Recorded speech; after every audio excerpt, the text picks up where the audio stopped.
Meu querido irmão, abra a sua Bíblia no Evangelho segundo escreveu Mateus, capítulo de número 9.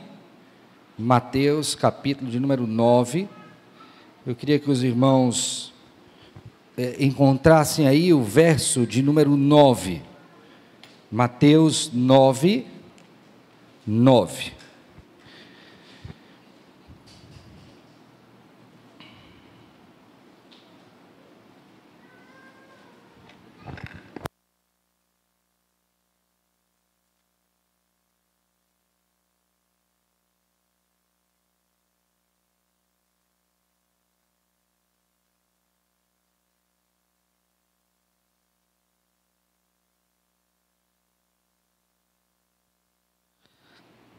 Nós vamos orar e depois eu farei a leitura desse texto. Mateus 9, de 9 a 13.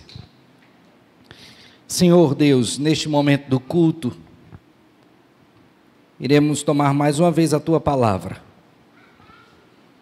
para que também seja este momento agradável ao Senhor como elemento estabelecido pelo Senhor mesmo, como culto que devemos prestar-lhe.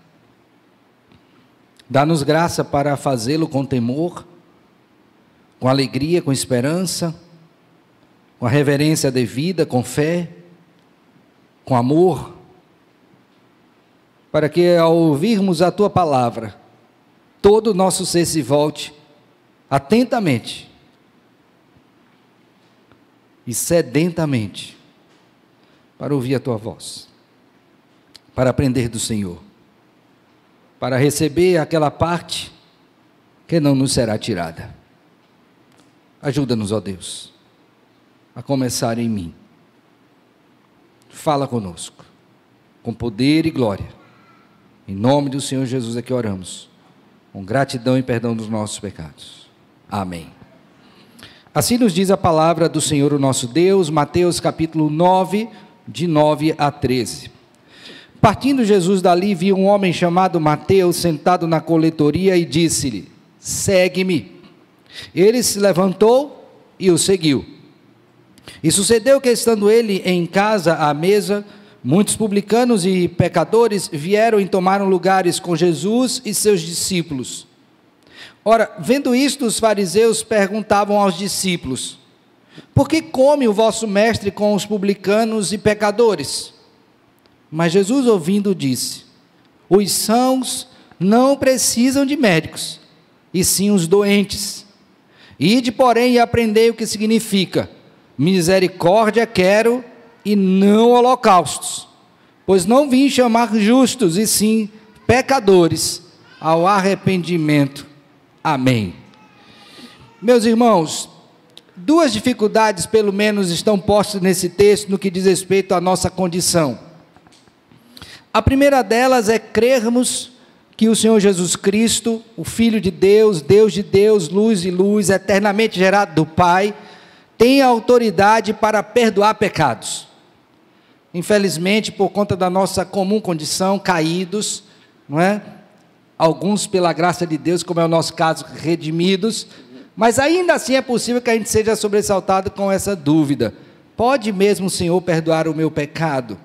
E a Bíblia é muito clara e enfática ao afirmar que sim, Jesus é o único sobre a terra que tem autoridade para perdoar pecados. Mas a outra coisa que vem sobre nós também, irmãos, diz respeito ao seguinte: será que Cristo pode perdoar, tendo Ele autoridade, todo e qualquer pecado? E aí a gente começa a estabelecer uma graduação de pecado, como se pudéssemos chegar à seguinte conclusão: olha, esse pecado Jesus perdoa, mas este aqui não. E eu quero trazer aos irmãos algo que está na nossa confissão de fé, no capítulo sobre arrependimento, na seção 4, que é o seguinte: olha, ouça bem, como não há pecado tão pequeno, ouça bem, como não há pecado tão pequeno que não mereça a condenação, então pare para pensar comigo, tá? O menor pecado que você tenha cometido, quer seja por pensamento, por palavras ou por obras, por omissão ou com comissão, o menor já é suficiente para você ser lançado no inferno. E eu nem estou me referindo à sua natureza pecaminosa, porque por ser pecador você já nasce condenado. Mas imagine que é esse pecado, o menor já é suficiente. Mas aí o texto prossegue assim: assim também não há pecado tão grande, o tão pequeno me condena, e o tão grande que possa trazer a condenação sobre os que se arrependem verdadeiramente. Em outras palavras, o que está sendo dito é o seguinte: se você cometeu o menor pecado, você está condenado. Para esse pecado, Deus lhe perdoa. Se você cometeu o maior pecado, também há provisão de Deus. Então, independente do tamanho, maior ou menor, temos perdão em Jesus Cristo. Então, aí temos essa segunda questão. A primeira é crermos que Cristo perdoa mesmo, que Ele tem autoridade para isso, e a outra que é de estabelecer essa graduação de pecado, maior ou menor, como se Deus fosse impossibilitado em Cristo Jesus de perdoá-lo. Não, meu irmão, Ele perdoa qualquer pecado. O único que a Bíblia ressalva é a blasfêmia contra o Espírito Santo, que seria a negação da própria obra de redenção operada pelo Senhor Espírito em cada um de nós, pela mediação do Senhor Jesus Cristo. Dito isto, então, quando nós lemos esse texto de Mateus, capítulo 9, dos versos 9 a 13, nós estamos naquele contexto que eu já tenho dito aos irmãos, onde a autoridade do Senhor Jesus Cristo está sendo reforçada, passo a passo. A cada leitura que você fizer, desde o final do capítulo 7, quando Cristo finaliza o Sermão do Monte, até esse momento e vai até o capítulo 11, vai ficar muito claro, através do evangelista Mateus, que Cristo é aquele que tem o quê? A autoridade. E ele evidenciou isso. Como? Autoridade sobre a natureza, autoridade sobre os espíritos imundos, autoridade sobre enfermidades, curou várias pessoas. E nesse ponto específico, que eu disse outrora, que é o ápice deste capítulo 9, 10 e 11, é a autoridade de Cristo para perdoar pecados, que é a síntese da sua missão, tendo em vista que o próprio Mateus afirmou que Jesus Cristo veio ao mundo para salvar o seu povo dos pecados deles. Então, ao ler esse texto, você tem que entender isso. Olha, Mateus está afirmando que Jesus Cristo tem o quê? A autoridade para perdoar pecados, independente do tamanho, independente da quantidade de pecados. E aqui lembre o que a Bíblia nos diz, né? Que onde abundou o pecado, o quê? Superabundou a graça. Bendito seja Deus por isso, por esta verdade que nos é muito preciosa. A outra coisa importante que você tem que ler aqui também, nesse texto, ter em mente ao lê-lo, é a seguinte: há um arranjo lógico ao longo de todo o Evangelho, as coisas não estão postas aleatoriamente. E um dos aspectos importantes que você tem que entender aqui, é aquele que o Senhor Jesus Cristo, após João Batista, colocou como condição para ingresso no reino de Deus. Por favor, como eu sei que a gente já passou alguns capítulos, eu vou voltar lá com você para vocês olharem. Por favor, veja comigo o capítulo de número 3 de Mateus, capítulo 3, versos 1 e 2. Mateus 3, 1 e 2. Abriram? Diz assim, naqueles dias apareceu João Batista, pregando no deserto da Judéia, e dizia: arrependei-vos, porque está próximo o quê? Então, qual é a condição para ingresso no reino? Arrependimento. Arrependimento. Cristo ressalta isso mais uma vez. Por favor, agora o capítulo 4 de Mateus, verso 17. Abriram? Olha o que diz: daí por diante, passou Jesus a pregar e a dizer: arrependei-vos, porque está próximo o reino dos... Então, qual é a condição para que eu seja recebido pelo Senhor e tenha parte no seu reino, experimentando assim a graça do Senhor Jesus no que diz respeito ao seu perdão? É que eu seja conduzido pelo próprio Deus ao arrependimento. O arrependimento para a vida, aquele onde eu sinto profunda tristeza pelo meu pecado, eu abomino a minha condição, eu me afasto do pecado e me volto plenamente para o Senhor, através de uma mudança de mente que o Senhor Deus opera em mim. Então, ao ler esse texto de Mateus 9, eu tenho que ter isso em mente. Cristo veio salvar o seu povo dos seus pecados. A condição para ingresso no seu reino é o quê? Arrependimento. E Ele tem autoridade para perdoar os meus pecados. Daí então, fica mais fácil você compreender isso, através de 3 coisas que esse texto nos apresenta. A primeira delas é o exemplo vivo. Mateus, Levi também chamado. O próprio exemplo de Mateus é um exemplo que para os seus circunstantes, para os seus leitores, é a prova viva de que Deus pode perdoar pecados, que Jesus perdoa pecado. Depois, em segundo lugar, você vai ver o princípio comum, através de um provérbio, que eu creio que seja um provérbio da época, verso 12, diz assim: os sãos não precisam de médico, e sim os doentes. E, finalmente, por meio de um princípio escriturístico, portanto, um princípio específico. Então, 3 argumentos no texto: o próprio exemplo de Mateus, o princípio comum e o princípio o quê? Escriturístico. Prova para nós que Jesus Cristo veio para salvar os pecadores, aos quais Ele chama ao arrependimento. Então, vamos analisar um a um estes pontos. Primeiramente, o exemplo de Mateus. Note comigo que o texto bíblico diz assim: partindo Jesus dali, então ele está fazendo uma conexão com o conteúdo anterior, viu um homem chamado Mateus sentado na coletoria e disse-lhe: segue-me. Ele se levantou e o seguiu. Irmãos, esse relato, se você não tiver atenção quando fizer a leitura da Bíblia, você vai achar que Mateus está falando de outra pessoa. Ele está narrando a conversão de outra pessoa. Mas quem é a conversão que ele está relatando aqui? A dele mesmo. E está fazendo isso inspiradamente. Só que eu tenho que considerar que esse homem estava sentado na coletoria, e isso é uma informação importante. Por quê? Porque geralmente as pessoas que estavam associadas a isso, era um entreposto comercial que tinha, esse não era o único, e quem estava ali, geralmente ele estava vivendo de propina.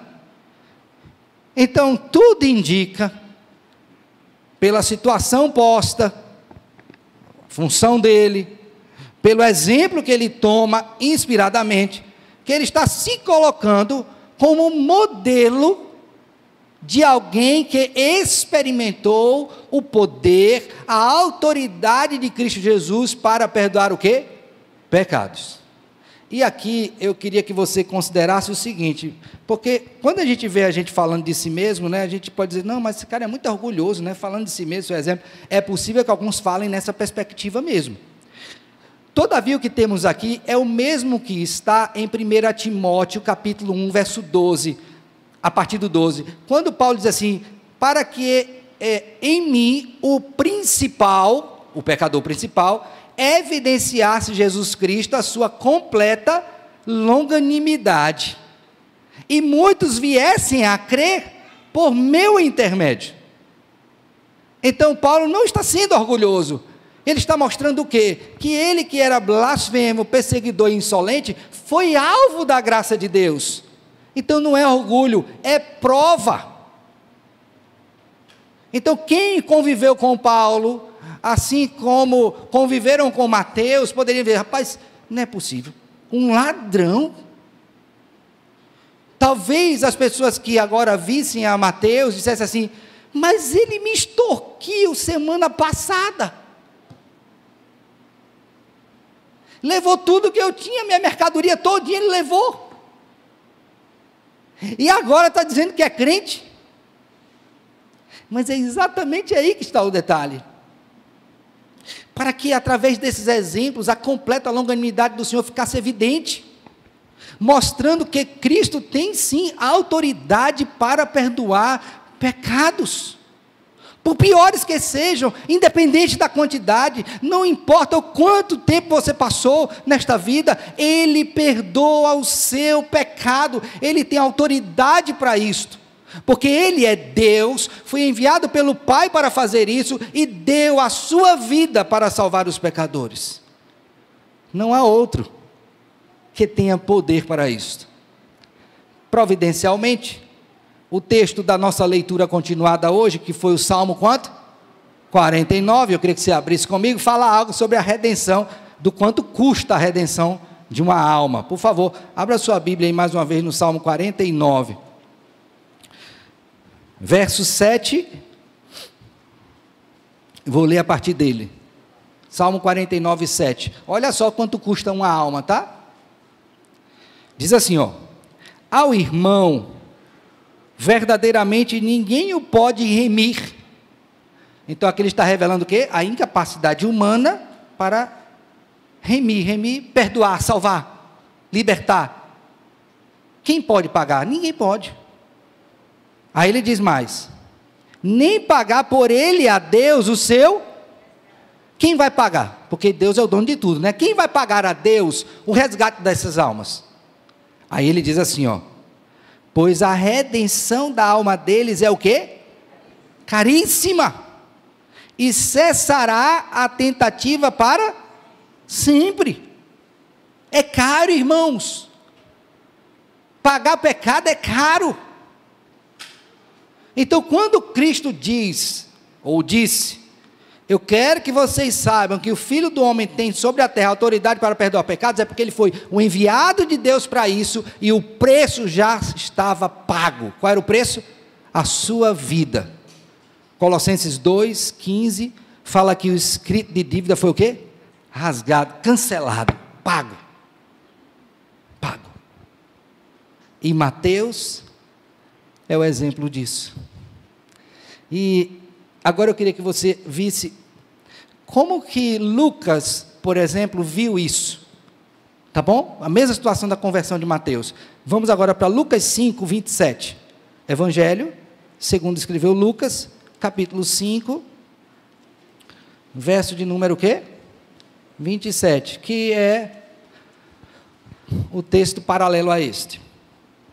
Diz assim, olha: passadas estas coisas, saindo viu um publicano. Primeira coisa que Lucas qualifica é quem ele? Sua profissão.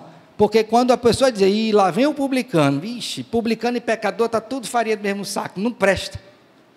Então ele diz, olha, é um publicano. Em outras palavras, não se espere nada deste cidadão, a não ser que você guarde bem os bolsos, porque ele vai tirar alguma coisa de você ilicitamente. Esse publicano, diz o texto, chamado Levi, Mateus, que era filho de Alfeu. Essa informação, quem dá é Marcos, o evangelista. Assentado na coletoria, que era esse entreposto alfandegário, que vinha com as mercadorias, maioria delas tudo falsificada, né? Desde aquela época já tinha contrabando, então o camarada cobrava. Ok? Quem cobrava? Mateus, ladrão. E aí diz, e disse-lhe, Cristo falou para ele, segue-me. Irmãos, observe bem a autoridade de Cristo. O que foi que ele disse para Mateus? Segue-me.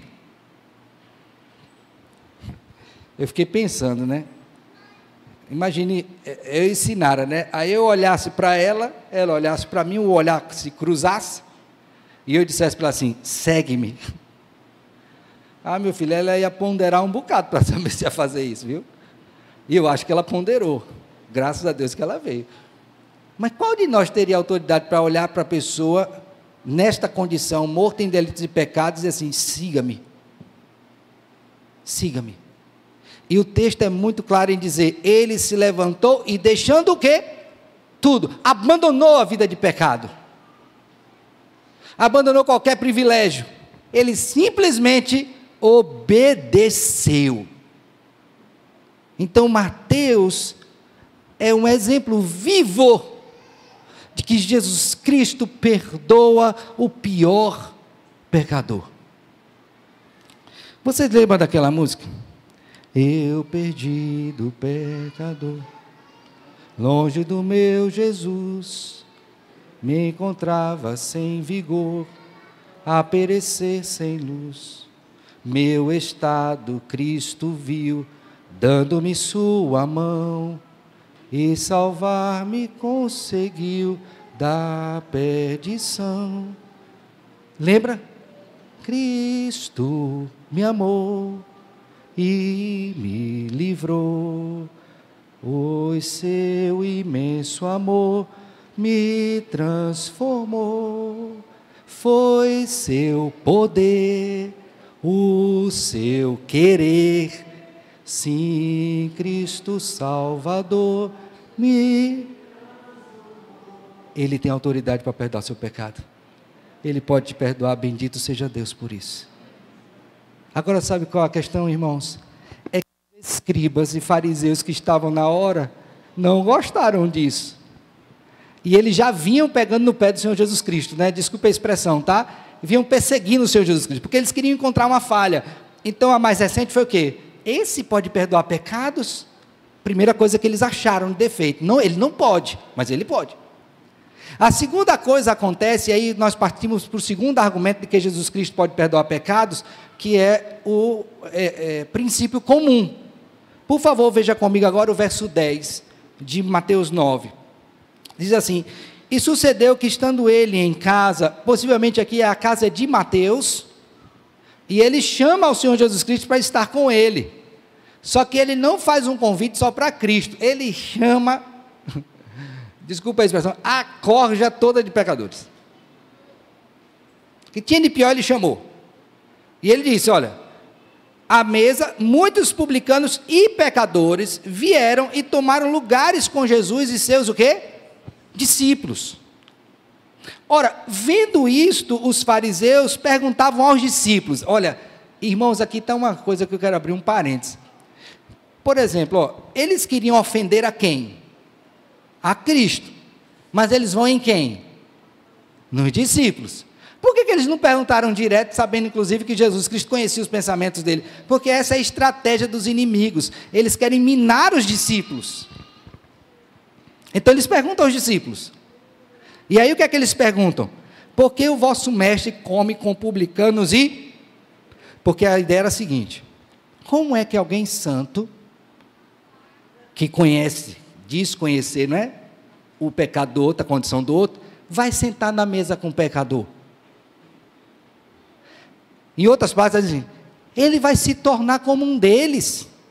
Lembra do adágio popular, né? Quem se mistura com porcos, farelo come. Vai se tornar um deles, vai se contaminar. Só que lembre que, por favor, no verso 1 a 4 do capítulo 8, Cristo cura um leproso. E ele toca no leproso, não é? Há um contato físico, mas Cristo não se contamina. E naquela oportunidade eu disse aos irmãos que isto evidenciava um aspecto muito importante do sentido espiritual. Qual era o sentido?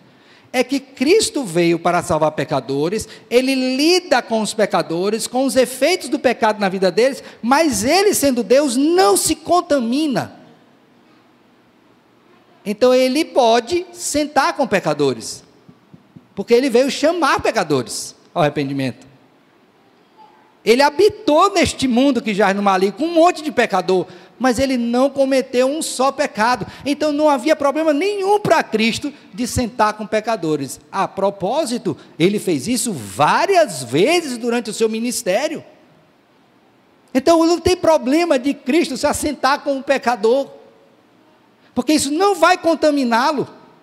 O problema é para mim, pecador, porque das duas uma: ou eu me quebranto e confesso o meu pecado, me arrependo, digo ai de mim, pecador, ou eu vou fugir da presença dele, porque eu não suporto a luz enquanto pecador. Então Cristo sentou com pecadores, e os fariseus disseram o quê? Não, esse que diz que perdoa pecado, sentado com pecador? Ele não perdoa não, ele vai se contaminar, vai se tornar como um deles. Aí o que é que diz? Verso 12: mas Jesus, ouvindo isto, disse, agora o princípio comum, não temos uma referência bíblica para esta fala, então possivelmente Cristo tomou um adágio popular e está aplicando isso, porque há um princípio de verdade aqui, graça comum, Qual é? É que os sãos não precisam de médicos, e sim quem? Então, é tão verdade que Cristo perdoa pecador, que ele não saiu para o lugar onde não tinha pecador, não, ele foi exatamente para o lugar onde tinha, é aqui na terra.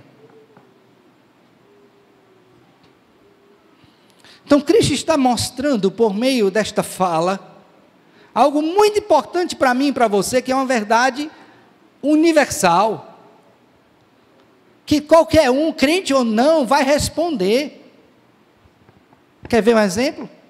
Qual seria, em termos proporcionais, o lugar onde mais encontraríamos profissionais da área de saúde? Aqui na igreja? Na escola? Na penitenciária? É possível que tenhamos pessoas. Mas se você for agora no hospital, no HU, no HUT, no HGV, não é? Você tem a possibilidade de encontrar o maior número percentual de médicos do Piauí todo. Por quê? Porque eles estão exatamente onde devem estar. Porque são, não precisa de médico. Mas doente sim. Então qual é o lugar onde de fato Cristo deveria estar? No meio daqueles que se acham santos, portanto não precisam de médicos, ou no meio daqueles que se veem como pecadores e que carecem de médicos? Entenderam? Por isso que a fala dele é qual? Os sãos não precisam de médico, e sim quem? Agora ele está usando essa linguagem aqui, mas ele está dando uma conotação espiritual. Quem são os sãos? Os fariseus. Em outras palavras, eles se acham sãos, porque eles não se veem como pecadores. Deixe-me dar um exemplo bíblico. Lembra, 2 homens sobem ao templo, o fariseu e como Mateus. O fariseu, que se acha são, ora de si para si mesmo. Graças te dou, ó Deus, porque não sou como demais homens, nem como este. Eu dou o dízimo de tudo que tenho, eu jejuo, vou na igreja da Pissarreira, todos os cultos eu estou lá, graças a Deus por isso, mas se for com impiedade não vale. Todos os cultos eu estou lá.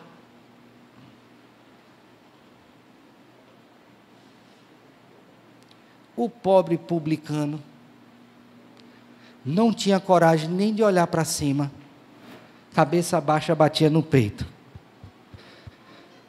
Tem misericórdia de mim, tem compaixão de mim. Cristo volta-se para aquelas pessoas e diz para elas o seguinte: qual dos dois desceu justificado para casa, o são ou o doente, espiritualmente falando? Porque os sãos não precisam o quê? De médico. Jesus está mostrando aqui uma coisa muito importante naquele contexto, e que está revertendo a posição aqui. Sabe qual é? É a nossa percepção errada acerca da nossa condição espiritual.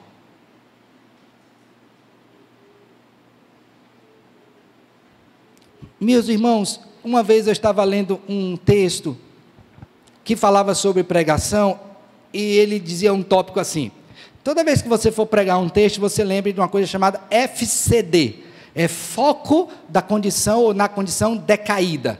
Então eu olho para o texto, eu vejo qual é o pecado que está ali, e eu preciso me identificar com aquilo. E nesta fala, ele coloca lá uma advertência dizendo o seguinte: é muito comum que ao lermos a Escritura, a gente olhe sempre para o bom exemplo como se fôssemos nós.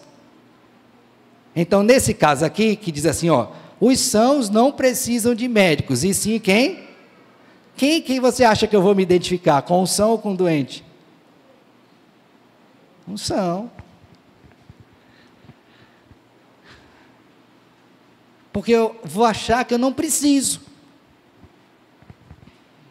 Mas esse é um problema que revela, irmãos, o estado terrível do nosso coração. Porque a gente quer achar, e por vezes age, como se de Cristo não precisássemos. Mas eu quero que você vá para o espelho, aqui ó, não é o espelho da sua casa, é esse, o da sua alma. Lê a Bíblia, reflita e veja qual a condição de sua alma. Qual o seu estado espiritual. Porque ao fazer isso, irmão, você vai ver o deplorável estado em que você pode se encontrar. Ou se encontra. Terrível. Está podre. Está fedendo. Está em decomposição espiritual e acha que está bem porque passou um blush, penteou o cabelo, botou uma roupa bonita, chegou no carro bonito, achando que essas coisas retratam sua espiritualidade. Mentira! Mentira! Pecadores que se acham muito bons estão carcomidos por dentro, sepulcros caiados. Cristo está invertendo aqui, dizendo assim, olha, vocês estão achando que vocês são bons? Eu não vim para quem se acha bom, não, porque o orgulho lhe impede de vir até mim e pedir perdão pelos seus pecados e clamar pela graça, que só eu tenho para te dar. Então Cristo tem autoridade para perdoar pecado, porque esse é o princípio comum. Se você se vê como um doente, só tem uma pessoa que você pode recorrer, é Jesus. Aí ele finaliza pelo princípio específico. Por favor, volte seus olhos mais uma vez, agora para o verso 13. Tendo dito isso, agora vai se dirigir para os fariseus, viu? É para os fariseus, diretamente, diferente deles, né, que usam subterfúgios, usa os discípulos para chegar, ele vai direto. Ide, porém, e aprendei.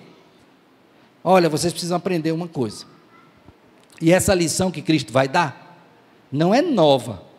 Ela já foi dada ao povo do Senhor. Portanto, se fariseu fosse bom conhecedor da Escritura e aplicasse a si mesmo, não precisaria estar ouvindo isso aqui. Porque já era para saber. O que eles tinham que saber? Que Cristo disse, vocês têm que aprender isso. Ora, se Cristo disse que é para aprender, é porque eles não sabiam. Ou se sabiam, talvez soubesse decorado, forma, sem conteúdo. Ele diz, ide, porém, e aprendei o que significa. Sabe o que é que significa? Misericórdia quero e não o quê? Holocausto. De onde foi que Cristo tirou isso? Oséias capítulo 6, não precisa abrir, só grave. Porque naquela época, o que aconteceu? O povo estava pecando, e disseram assim, se a gente buscar a Deus, está resolvido. Então vamos fazer aqui o que as formalidades estabelecem, e a gente está bem. Porque basta fazer o quê? A caricatura. Só a forma, faz só a forma que está resolvida. Cristo disse, não. Naquela época, né, Deus falou, não, meu filho, vocês estão dizendo que estão buscando a Deus, querem conhecê-lo, até isso é certo, mas antes de vocês fazerem isso, eu quero que vocês façam uma coisa, sabe o quê? Eu quero que vocês sejam misericordiosos. Não me adianta os sacrifícios que vocês prestam, pode queimar quantos bois quiser, pode trazer oferta de farinha, oferta de azeite, pode fazer tudo do ponto de vista estético muito bonito, mas se vocês não forem misericordiosos, eu rejeito vocês. Cristo não está olhando para a aparência do homem, porque ele não vê como o homem vê, ele vê o quê? O coração. Então, com isso, Cristo está dizendo o seguinte para os fariseus: olha, eu conheço você, fariseu, conheço você, fariseu, conheço você, fariseu, conheço esse pecador aqui, conheço esse que eu acabei de salvar, e ao olhar para o coração deles, eu estou vendo uma coisa que eu não vejo no de vocês, fariseus: arrependimento verdadeiro. Vocês estão com a caricatura bonita, usando as roupas, vão para o muro orar, mas o coração de vocês não me é agradável.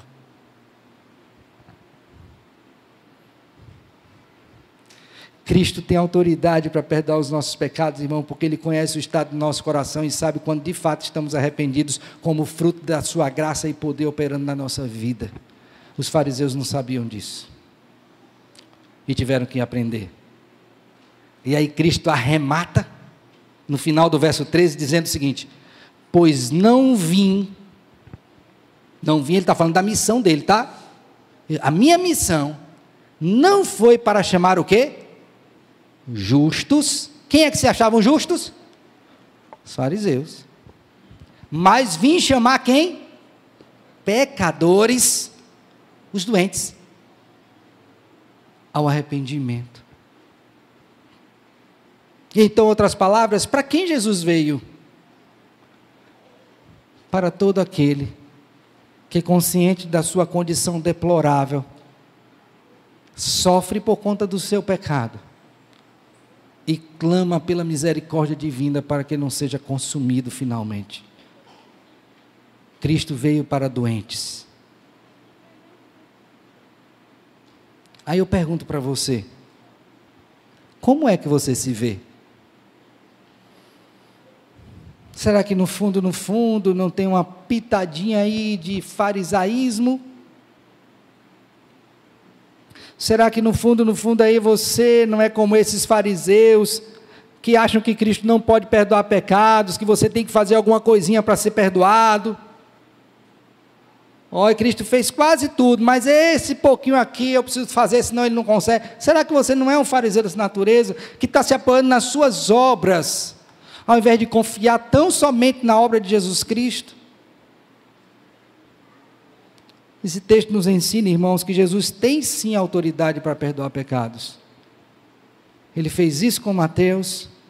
Há um princípio comum, que quem precisa de médico é quem está doente. E há um princípio específico, onde Deus olha para o nosso coração e, vendo a nossa condição, dispensa a sua graça e nos perdoa, porque Ele veio chamar pecadores ao arrependimento. Que bom para nós é sabermos isto. Por isso, eis algumas aplicações para a gente finalizar. A primeira delas, grave bem na sua cabeça aí. Se eu pudesse, eu teria um carimbo, mas eu sei que o de Deus é muito mais poderoso que o meu, infinitamente mais, para carimbar na sua cabeça e no seu coração, para que você nunca esquecesse que o único que tem autoridade para perdoar pecados é quem? Jesus. Lembre disso. Pastor, mas e aquele pecado? E aquele? E a quantidade? Cristo tem autoridade para perdoar pecados. Agora, se por um lado esta verdade tem que ficar presa, por outro, tire do seu coração aquela que você, de alguma forma, lança dúvida sobre a autoridade de Jesus para perdoar pecado. Por favor, tire isso da sua cabeça. Satanás vai tentar fazer isso. O mundo vai tentar fazer isso. Você mesmo pode tentar de alguma forma pensar nisso. Mas eu queria que você tirasse isso da sua mente. É o capacete da salvação mesmo. A convicção da salvação por meio de Jesus Cristo. E você entendesse. Só Jesus pode perdoar os meus pecados, ninguém mais. Tire da sua mente toda e qualquer dúvida nesse sentido. Rogue a Deus que Ele afaste de você essa dúvida. Ele perdoa o seu pecado. Ninguém mais. Com isso a gente refuta espiritismo, que vai lhe propor uma reencarnação para você aliviar a sua carga. Com isso a gente refuta catolicismo romano, onde tem que ter uma declaração do sacerdote que você perdoa, aí você faz alguma coisinha para aliviar.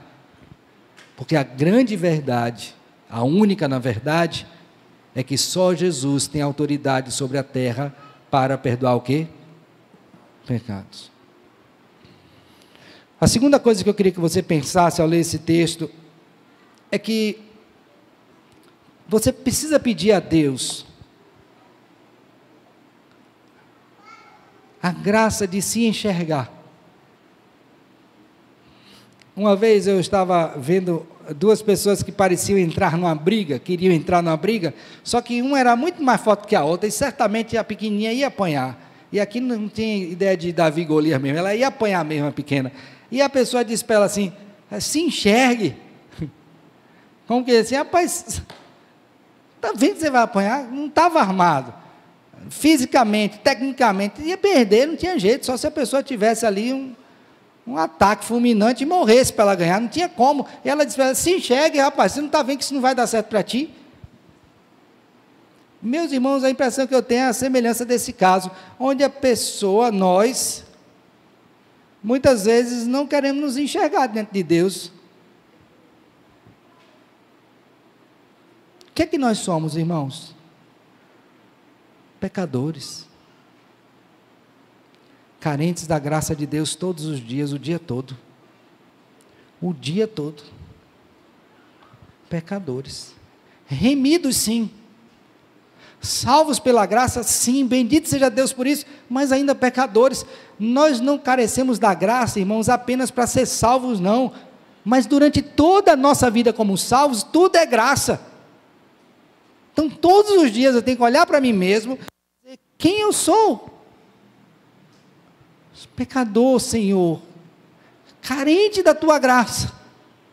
Isso vai nos humilhar, vai nos lançar para o pó muitas vezes, e é bom que estejamos lá mesmo, pó e cinza, mas é o melhor lugar para nós estarmos, inteiramente repousados na graça do Senhor Jesus Cristo, o único que tem autoridade para perdoar o seu e o meu pecado.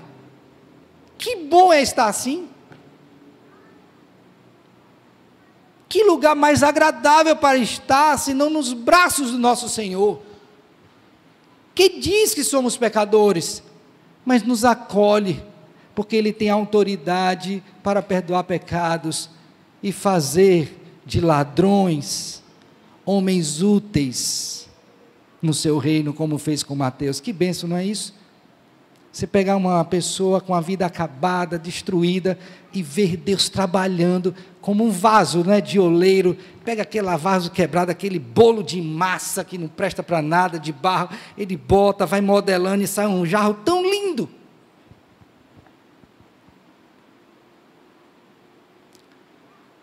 Jesus faz isso com você, meu filho, porque Ele tem autoridade para lhe perdoar e reconstruir sua vida. Hoje as músicas estão botando na minha cabeça, né? Não estava aqui no esboço, mas eu lembrei de outra. Eu quero ser, Senhor amado, como um vaso nas mãos do oleiro. Quebra a minha vida e faz-a de novo. Ele faz isso, filho. Te perdoa e te dá função, como fez com Mateus. Não é bom? Onésimo, aquele que te era inútil, agora é útil, tanto a ti, quanto a mim. Ele faz de inúteis, pelo seu poder, pessoas o quê? Úteis. Bendito seja Deus por isso. Esperança do Evangelho. E por fim, Cristo olhou para os fariseus e disse, olha, são não precisa de médico, misericórdia eu quero, não quero o quê? Holocausto. Chega de externalidades, irmãos. Chega de hipocrisia. Chega de farsa. É melhor você dizer, eu estou destruído e carece da tua graça, do que viver de farsa, porque isso vai arruinar sua vida, ainda mais. Cristo mandou os fariseus aprenderem, vão aprender, misericórdia eu quero, e não o quê? Sacrifício. Será que nós também não estamos precisando aprender isso? E o bom é que nós temos um mestre gracioso, que não somente nos perdoa, mas também nos ensina com ternura. Ele não nos abandona, mas nos diz, aprendam, E eu estou aqui com autoridade para perdoar o seu pecado. Bendito seja o nosso Deus, Jesus Cristo, que tem autoridade para perdoar pecados. Que Deus nos abençoe.